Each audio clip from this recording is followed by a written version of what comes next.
In this video, I am going to show you on how you can create a team in ClickUp. So without further ado, let's begin.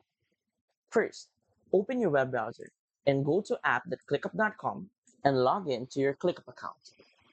Once you're inside the main dashboard, what you're going to do is set your focus on the left panel and click on Teams. Once you click on that, you would now see an option to create team. So let's create one. Click here. Now, what would be our team name? Let's say I'm going to have this as a team name, and we can even add a description. Then create team. After that, you can now add members to your team. So let's add our members. And from here, you should see we have access to bookmarks, which we can add.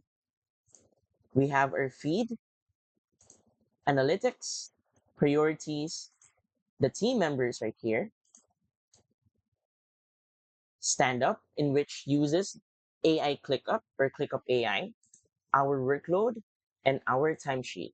From here, you will be able to send tasks to all your team members and easily manage them using this. If you want to add new members, simply click right here on the top right. As easy as that. So, if you find this video helpful and want to support our channel, feel free to use the affiliate link given in the video description. Thanks for watching, and I will see you in my next video.